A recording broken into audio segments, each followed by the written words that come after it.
दोस्तों NHPC limited की बात करें तो यहाँ पे बहुत बड़ी गुड न्यूज निकल के आ रही है। एनएचपीसी लिमिटेड को मॉर्गन स्टैनली के ग्लोबल इंडेक्स में शामिल किया गया है, यानी आने वाले समय में अब ग्लोबल इन्वेस्टमेंट भी आएगा, पैसिव इनफ्लो आना शुरू हो जाएगा। ऐसे में क्या इसकी प्राइस यहाँ से तेज़ी से बढ़ सकती है। दूसरी तरफ देखें तो यहाँ पे इन्वेस्टर मीटिंग बुलाई है, इसकी जानकारी एक्सचेंज को दी गई है।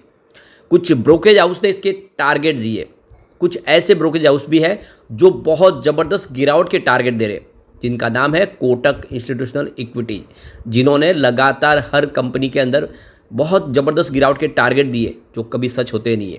तो यहाँ पे इन सारी बातों को समझने की कोशिश करेंगे और क्या इस समय एनएचपीसी में इन्वेस्टमेंट करना चाहिए। स्टॉक बिल्कुल 100 के आसपास ट्रेड कर रहा है और ये 100 को भी फिलहाल क्रॉस नहीं कर पा रहा है। क्या 100 को क्रॉस करने के बाद एक शानदार तेजी की संभावना बन रही है, समझने की कोशिश करेंगे क्या यही लेवल सही है एंट्री के लिए। लेकिन फ्रेंड उससे पहले अगर आप पहली बार हमारे चैनल पे आए तो चैनल को सब्सक्राइब कर दीजिए, एक बेल आइकॉन दबा दीजिए ताकि जब भी नया वीडियो बने पहला नोटिफिकेशन आपको मिले। वीडियो पसंद आए तो लाइक से जरूर कीजिए। चलो फ्रेंड्स वीडियो स्टार्ट करते हैं। मैं हूँ आपका दोस्त एस.बी. दवे और हमारे अपने चैनल ऑनलाइन कमाई में आपका बहुत बहुत स्वागत है। तो अभी लगभग 11:30 बजे के आसपास का टाइम है। एनएचपीसी लिमिटेड की बात करें तो स्टॉक की शुरुआत आज पॉजिटिव हुई, 98.30 पर क्लोजिंग थी कल की 97.40 के आसपास। आपको ये पता होगा पिछले 2 दिन पहले जब गिरावट का माहौल बना तो स्टॉक काफ़ी नीचे यानी 92 तक आ गया था, लेकिन वहाँ से अब रिकवर हुआ है।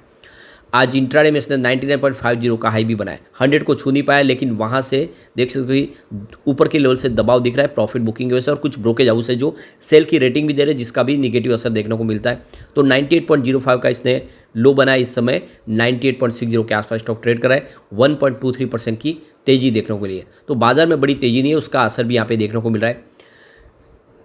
वैसे इस स्टॉक की परफॉर्मेंस देखें तो पिछले 10 सालों में इसने 383% का पॉजिटिव रिटर्न दिया है, पिछले 5 सालों में 340% की तेजी बनी है और पिछले 2 सालों में 215% का इसने शानदार रिटर्न दिया है।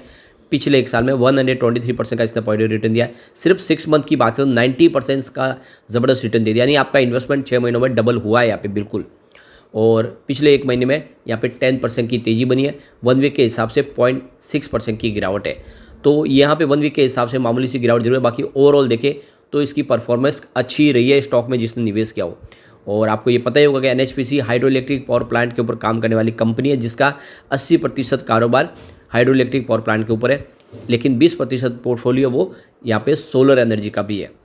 अब यहाँ पे जो बड़ी गुड न्यूज निकल के आ रही है, एनएचपीसी लिमिटेड को एमएससीआई इंडेक्स में शामिल किया गया है। तो आप देख लो इसका जो रिव्यू हुआ 15 तारीख को कल, जिसमें इसको इस ग्लोबल इंडेक्स में शामिल किया गया है। इसके अलावा दूसरी और कंपनियां जो शामिल हुई है, जिसमें कैनरा बैंक शामिल है, जेएसडब्ल्यू एनर्जी, ये भी इसमें शामिल हो चुके हैं। तो मॉर्गन स्टैनली के कैपिटल इंटरनेशनल ग्लोबल इंडेक्स ने आप देख सकते हो कि 13 डोमेस्टिक स्टॉक को अपने इस इंडेक्स का हिस्सा बना लिया है, जिसमें एनएचपीसी शामिल है। और ये जो 13 डोमेस्टिक स्टॉक शामिल होने का मतलब ये हुआ कि जो इसका वेटेज था बढ़ गया है। मॉर्गन स्टैनली के इंडेक्स का 18.3% था, जो बढ़ के अब 19% हो चुका है। अब एमएससीआई इंडेक्स की बात करें तो जो ग्लोबल इन्वेस्टर है इस इंडेक्स को ट्रैक करके वो अपने हिसाब से निवेश करते हैं। जो जो इस एमएससीआई इंडेक्स का हिस्सा होते हैं उसमें ग्लोबल पैसिव इनफ्लो का निवेश नया आता है, तो बहुत सारी कंट्रीज है वो इनको फॉलो करते हैं और उसके हिसाब से इन्वेस्टमेंट करते हैं। तो यहाँ पे मॉर्गन स्टैनली के ग्लोबल इंडेक्स के माध्यम से देखें तो करीब जो पैसिव इनफ्लो उसमें $2.5 बिलियन के आने की संभावना बन रही है। जो फॉरेन इंस्टीट्यूशनल इन्वेस्टर यहाँ पे निवेश करेंगे, ये नोमा अल्टरनेटिव की तरफ से अभिलाष पगारिया का कहना है कि भारी भरकम निवेश आएगा इन स्टॉक के अंदर जो जो मॉर्गन स्टैनली के ग्लोबल इंडेक्स में शामिल है। यानी एनएचपीसी लिमिटेड में नया फ्रेश इन्वेस्टमेंट आने की संभावना बन चुकी है। अभी तक इंडिया के बड़े इन्वेस्टर निवेश करते हैं, लेकिन अब ग्लोबल इन्वेस्टर भी इस इंडेक्स को फॉलो करके वो यहाँ पे निवेश करेंगे।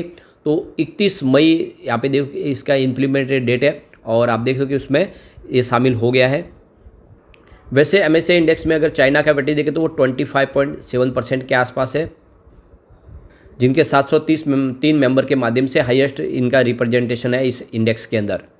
वैसे गौर करने वाली बात है कि अक्टूबर 2020 में मॉर्गन स्टैनली के ग्लोबल इंडेक्स में इंडिया की जो पोजीशन देखें तो मात्र 8% के आसपास थी, तो वो 8% का वेटेज 20% तक पहुंच गया है, यानी ज़बरदस्त प्रदर्शन किया है। आप देख ही सकते हो कि इंडिया के बाज़ार में भरोसा बना है लोगों का। तो यहाँ पे एमएससीआई इंडेक्स में शामिल हो चुका है। इसके बाद में अगर आप देखें तो यहाँ पे बड़े फ्रेश इन्वेस्टमेंट की संभावना बन रही है, यहाँ से तेजी की संभावना तो बन रही है।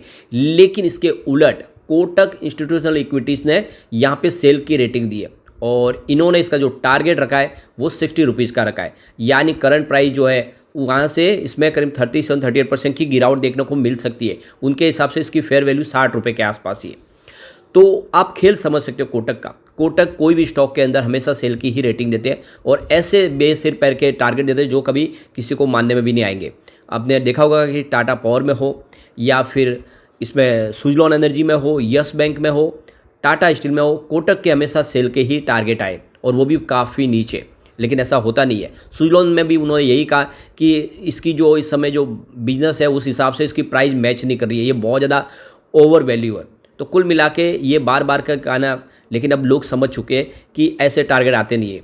अब आप समझ ही सकते हो कि एक तरफ तो बिजनेस बढ़ रहा है, इसकी वेटेज बढ़ रही है और काफ़ी बड़े प्रोजेक्ट कंपनी कर रही है अलग अलग स्टेट में, चाहे यूपी हो, गुजरात हो, राजस्थान में जो सोलर प्रोजेक्ट कंपनी आने वाले इसमें कंप्लीट करेगी, जिससे इनका रिवेन्यू बढ़ेगा। तो इस सरकारी कंपनी में ये निवेश का अच्छा मौका है, क्योंकि यहाँ पे OFS भी लाया था सरकार ने, अपने एम्प्लॉयज़ को 71 रुपीज़ में शेयर दिए। तो जब सरकार ने उसकी वैल्यूशन ही 71 के आसपास लगाई थी तो कैसे 60 हो जाएगी प्राइस। तो ये बात तो भ्रमित करने वाली है। लेकिन दूसरी तरफ अगर आप देखें तो सैमको सिक्योरिटीज़ की तरफ से यहाँ पे खरीदारी की सलाह दी है। उन्होंने इस लेवल पे खरीदारी करने का कहा है। तो सैमको सिक्योरिटीज़ का कहना है कि 96 का रजिस्टर है जिसको पार किया है और ये अपना जो पोजीशन बना रहे 20 डे सिंपल मूविंग एवरेज को एकदम मैनेज करने में यहाँ पे इसने कामयाबी हासिल की है, जिसका मतलब है कि यहाँ से एक अच्छी तेज़ी की संभावना बन सकती है। 100 का ब्रेकआउट देने के बाद यहाँ पे एक अच्छी तेज़ी देखने को मिलेगी, तो 100 क्रॉस करना जरूरी है। और यहाँ पे देख दो कि 100 के बाद जो इसका टारगेट दिया है तो 114 का टारगेट दिया है और 114 के टारगेट के साथ आपको खरीदारी करनी चाहिए। 92 का स्टॉप लॉस लगा ले, आने वाले समय ये टारगेट आराम से देखने को मिल सकता है। तो क्लियरली देख सकते हो कि ब्रोकरेज हाउस बुलिश है, लेकिन कोटक जैसे जो मार्केट है, जो एक्सपर्ट है, उनके ऊपर भरोसा करके लोग यहाँ पे लॉस बुक कर लेते हैं और वो बाहर निकल जाते हैं। अब यहाँ पे देख सकते हो कि जो बड़ी अपडेट निकल के आ रही है, कंपनी ने इन्वेस्टर मीटिंग बुलाई है। तो देख सकते हो कि 20 तारीख को कंपनी की इन्वेस्टर मीटिंग है, जिसमें अपने इन्वेस्टर के साथ में कंपनी अपने रिजल्ट को डिस्कस करेगी। तो यहाँ पे मंडे 20 तारीख को कंपनी अपने रिजल्ट के बाद अपने इन्वेस्टर के साथ में रिजल्ट को डिस्कस करेगी, जिसके लिए 3:30 बजे का समय रखा है। इसका मतलब जो रिजल्ट है उससे पहले आ जाएगा। तो कुल मिला के रिजल्ट बेहतर रहने की उम्मीद है।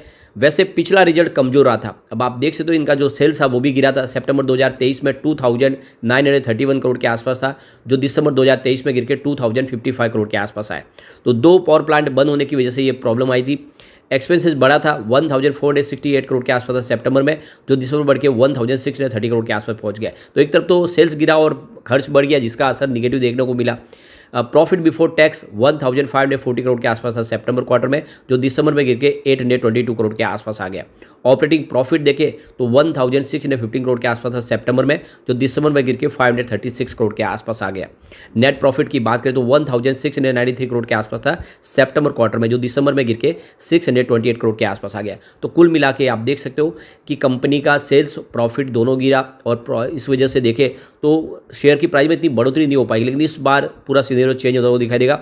कंपनी का रिवेन्यू प्रॉफिट दोनों बढ़ता हुआ दिखाई देगा और उसकी शेयर की प्राइस में ज़बरदस्त वृद्धि हो सकती है। साथ में कंपनी डिविडेंड भी देने जा रही है।